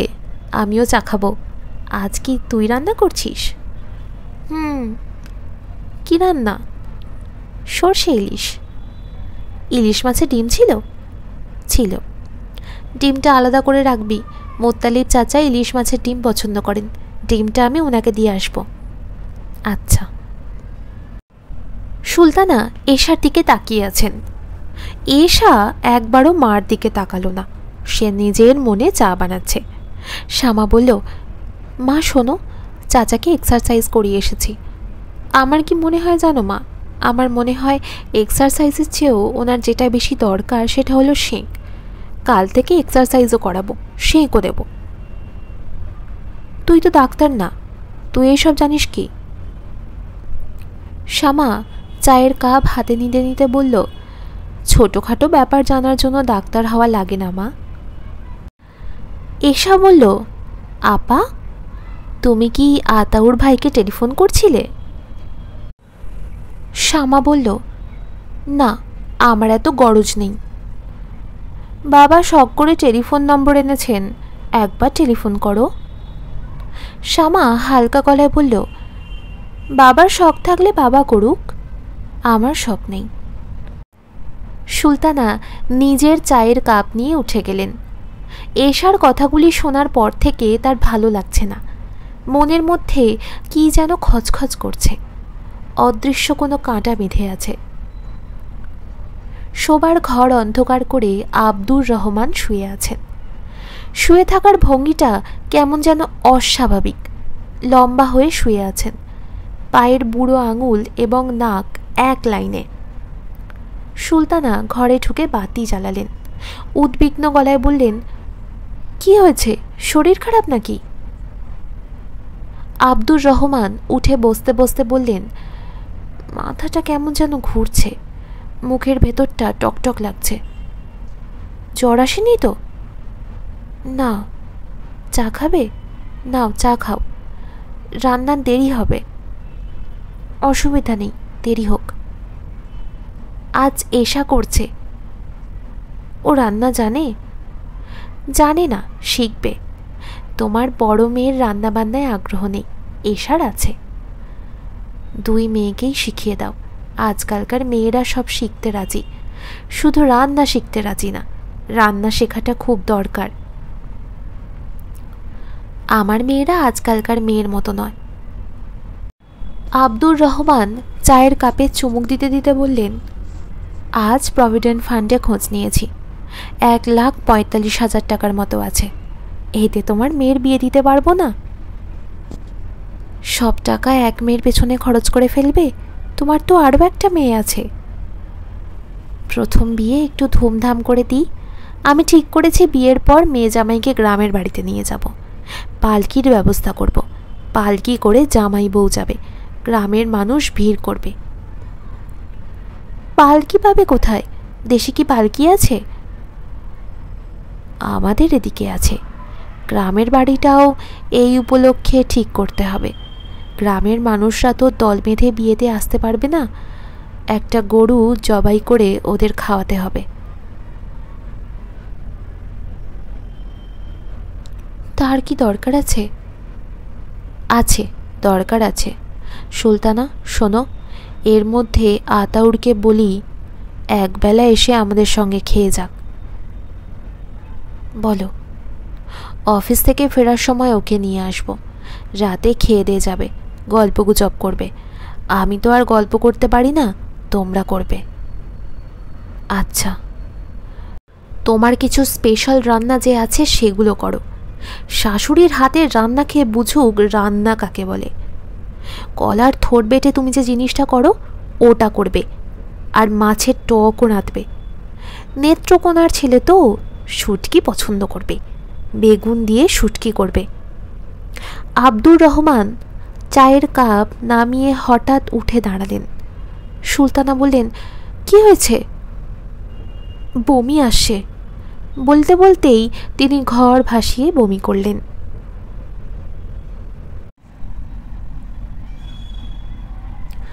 মন্টু সাউন্ড কমিয়ে দিয়ে টিভিতে এক্স ফাইল দেখছে। টিভির এই প্রোগ্রামটি তার খুব পছন্দের। সপ্তাহে একদিন মাত্র দেখায়। আজ না দেখতে পেলে আরও এক সপ্তাহ অপেক্ষা করতে হবে। বাড়িতে একজন অসুস্থ মানুষ আছে। মানুষটা অনেকবার বমি করেছে, এখন শুয়ে আছে। তার ঘর অন্ধকার। মা তার মাথায় চুলে ইলিবিলি করে দিচ্ছে, আর সে কিনা টিভি দেখছে। কাজটা খুবই অন্যায়। মন্টুর নিজের কাছেই খারাপ লাগছে, কিন্তু সে টিভি বন্ধ করতে পারছে না। সে অবশ্য তার দায়িত্ব ঠিকই পালন করেছে। ডাক্তার ডেকে নিয়ে এসেছে, ডাক্তারের প্রেসক্রিপশন নিয়ে ওষুধ নিয়ে এসেছে। তারপরও টিভি দেখাটা ঠিক হচ্ছে না। বড় আপা তাকে একবার দেখে গেছে। বড় আপা কিছু বলেনি। বড় আপা যদি বলতো, এই টিভি বন্ধ কর, সে বন্ধ করে দিত। বাবার ঘরের দরজা বন্ধ, টিভির সাউন্ড সে ঘরে যাচ্ছে না। তাছাড়া সে সাউন্ড কমিয়ে রেখেছে, নিজেই কিছু শুনতে পাচ্ছে না। বাবার শুনতে পাওয়ার কোনো কারণ নেই। মন্টু টিভি দেখে স্বস্তি পাচ্ছে না, বারবার চমকে চমকে উঠছে। মনে হচ্ছে এই বুঝি বাবা বের হয়ে আসবেন। বের হয়ে তিনি কিছুক্ষণ তার দিকে এক দৃষ্টিতে থেকে বলবেন, আমি মারা যাচ্ছি আর তুই টিভি দেখছিস? টিভিটা এতই জরুরি, দেখতেই হবে। বাবা অবশ্যই মারা যাচ্ছে না। 2-3 বার বমি করলে কেউ মারা যায় না। ডাক্তার সাহেব বলেছেন আজে বাজে খাবার খেয়ে পেট গরম হয়েছে। তিনি ওর স্যালাইন খেতে দিয়েছেন আর ঘুমের ওষুধ দিয়েছেন। খট করে শব্দ হলো। বাবার ঘরের দরজা খুলছে। মন্টু টিভির ওপর ঝাঁপিয়ে পড়ে টিভি বন্ধ করল।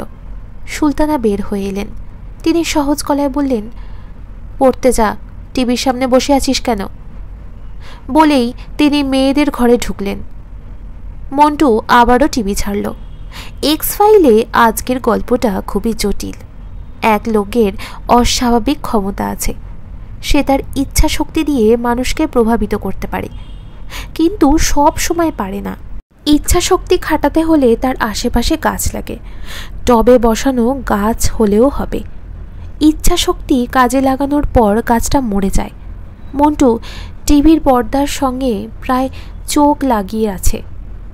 সাউন্ডটা আর একটু বাড়াতে পারলে ভালো হতো, সেটা ঠিক হবে না। সুলতানা মেয়েদের ঘরে ঢুকলেন। শ্যামা বলল, বাবা কি ঘুমিয়ে পড়েছে?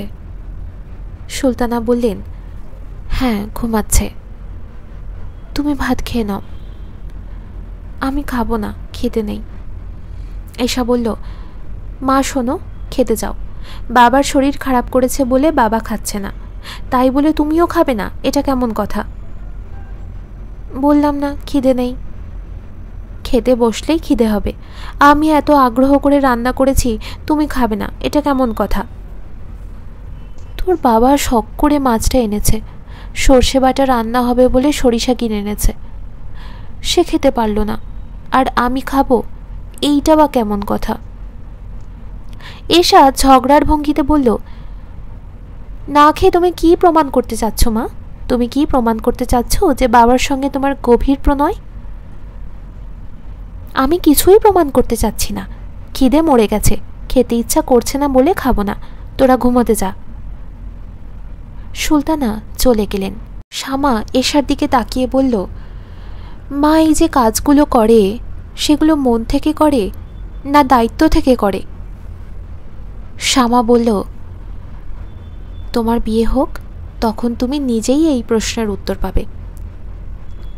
শামা বাতি নিভিয়ে বিছানায় গেল। এশা বলল, আমরা আজ এত সকাল সকাল শুয়ে পড়লাম, ঘুম আসবে না? আয় শুয়ে শুয়ে গল্প করি। এশা, তুই কি একটা জিনিস লক্ষ্য করেছিস? বাতি নিভিয়ে গল্প করতে একরকম লাগে, আবার বাতি জ্বালিয়ে গল্প করতে অন্য রকম লাগে। একই গল্প শুধুমাত্র বাতি জ্বালানো নেভানোর কারণে দুরকম হয়ে যায়। এশা বলল, মোত্তালিব চাচার কি ইলিশ মাছের ডিম পছন্দ হয়েছিল? শামা বলল, খুব পছন্দ হয়েছে, চেটে পুটে খেয়েছে। তুই রান্না করেছিস শুনে বলল তোকে একটা মেডেল দেবে, রূপোর মেডেল। মেডেলে লেখা থাকবে দ্রৌপদী পদক। দ্রৌপদী কি খুব ভালো রাঁধতেন? ওনার 5টা স্বামী ছিল না? এশা হাসছে। শামা বলল, হাসছিস কেন? এশা বলল, বেচারা দ্রৌপদীর কথা ভাবছি, সে কি বিপদেই না ছিল। 5টা স্বামীকে ভুলিয়ে ভুলিয়ে রাখা তো সহজ কথা না। একটা স্বামীকেই ভোলানো যায় না, আর 5টা স্বামী। কোনো স্বামী হয়তো লাজুক, সে স্ত্রীকে একভাবে চাইবে, আবার কোনো স্বামী নির্লজ্জ, সে চাইবে অন্যভাবে। শামা বলল, এশা চুপ কর তো, তোর মুখে এই ধরনের কথা একেবারেই মানাচ্ছে না। কেন? তোমার কাছে কি মনে হয় আমি এখনো ছোট? ছোটই তো। আমি অনেক বড় হয়ে গেছি আপা, যতটা বড় তুমি আমাকে ভাবো আমি তার চেয়েও বড়। তুমি তো এখনো বিয়ে করনি, আমি কিন্তু বিয়ে করে ফেলেছি। শামা উঠে বসতে বসতে বলল, তার মানে? এসা কিছু বলল না, হাসল। অন্ধকারে তার হাসির শব্দ শোনা গেল। শামা বলল, এই তুই কি ঠাট্টা করছিস? এরকম ঠাট্টা করবি না। তুই যেভাবে বললি আমার মনে হলো সত্যি বুঝি কিছু করে ফেলেছিস। এশা বলল, আমি যা করি খুব চিন্তা ভাবনা করে করি, ইচ্ছা হলো আর হুট করে ঘটনা ঘটিয়ে ফেললাম। আমার বেলায় এরকম কখনোই হবে না। যদি আমি কাউকে কিছু না জানিয়ে গোপনে বিয়ে করি, তাহলে বুঝতে হবে এটা ছাড়া আমার হাতে অন্য কোনো পথ খোলা ছিল না। তুই কি গোপনে বিয়ে করেছিস? না, এখনো করিনি। তবে আবার কি? বিয়ে করব। ছেলেটাকে? এশা হাসল। শামা কঠিন গলায় বলল, হাসি বন্ধ করে বলতো ছেলেটাকে। তুই চিনবি না, খুবই আজে বাজে টাইপ ছেলে। আজে বাজে টাইপ ছেলের সঙ্গে তোর পরিচয় হলো কিভাবে? যেভাবেই হোক হয়েছে। ছেলে করে কি? কিছু করলে তো বলতাম না আজে বাজে টাইপ ছেলে। কিছুই করে না, মানুষের কাছ থেকে চাঁদা তোলে। তার মানে? রবীন্দ্র জয়ন্তী করবে, তার জন্য চাঁদা তুলবে। নজরুল দিবস করবে, তার জন্য চাঁদা তুলবে। পাড়ায় ক্রিকেট, তার জন্য চাঁদা। দুস্থ জনগণের জন্য চাঁদা। এ পাড়ার মানুষদের মাসের মধ্যে 2-3 বার তাকে চাঁদা দিতে হয়। যে চাঁদা দেয় সে হাসি মুখে দেয়, সেও হাসি মুখেই চাঁদা নেয়। চাঁদা তোলা প্রাইভেট লিমিটেড কোম্পানির সে একজন ডিরেক্টর। তার ব্যবহারও অত্যন্ত ভালো। অফিস বসেদের ব্যবহার সাধারণত ভালো হয় না, তারা খিটখিটে স্বভাবের হয়। ইনি সেরকম না। তুই আমার সঙ্গে ইয়ার্কি করছিস না তো? না। শ্যামা বিছানা থেকে নেমে দরজার দিকে যাচ্ছিল। এশা তীক্ষ্ণ গলায় বলল, যাচ্ছ কোথায়? শ্যামা বলল, বাবাকে ডেকে তুলি, তোর কথাগুলো তাকে বলি। এশা বলল, বাবার শরীর ভালো না, ঘুমাচ্ছেন। তাছাড়া বাবাকে তোমাকে কিছু বলতে হবে না, যা বলার আমি বলবো। তুমি চুপ করে বিছানায় বসো। সুলতানার শোবার ঘর থেকে কথাবার্তা শোনা যাচ্ছে। দরজা খোলা হলো। স্বামী স্ত্রী দুজন একসঙ্গে বেরোচ্ছে। সারা শব্দ পেয়ে এশা এবং শ্যামা ঘর থেকে বের হয়েছে। এশা বলল, কি হয়েছে? সুলতানা লজ্জা লজ্জা গলায় বললেন, কাণ্ড দেখো না, তোর বাবা এখন বলছে ভাত খাবে। তার নাকি শরীর ভালো লাগছে, ক্ষুধা হচ্ছে। এশা বলল, তোমরা খাবার টেবিলে বসো, আমি খাবার গরম করে আনছি। আব্দুর রহমান মেয়ের দিকে তাকিয়ে সংকুচিত গলায় বললেন, আমার মনে হয় ফুড পয়জনিং হয়েছিল। বমির সঙ্গে পয়জন শব্দটা বের হয়ে গেছে, এখন শরীর ফ্রেশ লাগছে। এশা খাবার গরম করছে। শ্যামা দাঁড়িয়ে আছে তার পাশে। শ্যামা তীক্ষ্ণ দৃষ্টিতে মনের দিকে তাকাচ্ছে। তার মুখ থমথম করছে। শ্যামা বলল, ছেলের নাম কি? এশা হালকা গলায় বলল, নামে তো আপা কিছু যায় আসে না। ওর নাম সলিম হলেও যা, দবির হলেও তা, আবার খলিলুহা হলেও ঠিক আছে। আমি মনে হয় ছেলেটাকে চিনতে পারছি।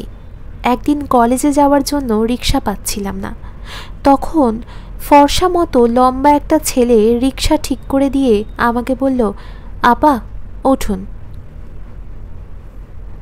রিক্সাওয়ালা কি তোমার কাছ থেকে ভাড়া নিয়েছে? ভাড়া নেবে না কেন? এশা হালকা গলায় বলল, রিক্সাওয়ালা তোমার কাছ থেকে ভাড়া নিলে বুঝতে হবে মাহফুজ না। মাহফুজ রিক্সা ঠিক করে দেবে আর রিক্সাওয়ালা ভাড়া নেবে, এরকম হতেই পারে না। ছেলেটার নাম মাহফুজ? হ্যাঁ। তুই কি সত্যি সত্যি তাকে বিয়ে করেছিস? আমার কাজ হয়ে বলতো প্লিজ। এসব বিরক্ত গলায় বলল, টেনশনে তোমার চোখ মুখ শুকিয়ে গেছে, তুমি টেনশন করছো কেন? টেনশন করবো আমি?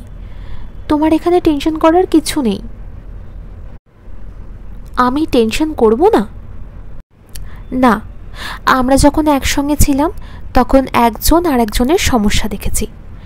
একসঙ্গে থাকার সময় শেষ হয়েছে। তোমার একটা জীবন শুরু হতে যাচ্ছে, তুমি তোমারটা দেখবে, আমি দেখব আমারটা। তোর কি হচ্ছে না হচ্ছে তা নিয়ে আমি চিন্তা করব না? না, করবে না।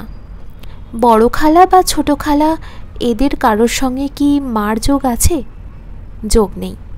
হঠাৎ হঠাৎ বিয়ে, জন্মদিন, এই সব উৎসবে তাদের দেখা হয়, এই পর্যন্তই। আমাদের অবস্থাও তাই হবে। তুমি তোমার সংসার নিয়ে ব্যস্ত হয়ে পড়বে, আমি আমার সংসার নিয়ে ব্যস্ত হব। কাজেই আমাকে নিয়ে দুশ্চিন্তা না করে নিজের জীবনটা কেমন যাবে তা নিয়ে চিন্তা করো। ইদারিং তুই নিজেকে খুব বুদ্ধিমতী ভাবছিস। ভাবাভাবির কিছু নেই আপা, আমি বুদ্ধিমতী। বুদ্ধিমতী কোনো মেয়ে চাঁদাবাজ ছেলের প্রেমে পড়ে? হ্যাঁ পড়ে, অতি চালাকের গলায় দড়ি, এই প্রবচনটা জানো না? আমি অতি চালাক বলেই আমার গলায় দড়ি। পুরো ঘটনাটা কি আমাকে বলবি? না, ঘটনা বলে বেড়াতে লাগে না। আব্দুর রহমান সাহেব খেতে বসেছেন। এশা খাবার এগিয়ে দিচ্ছে।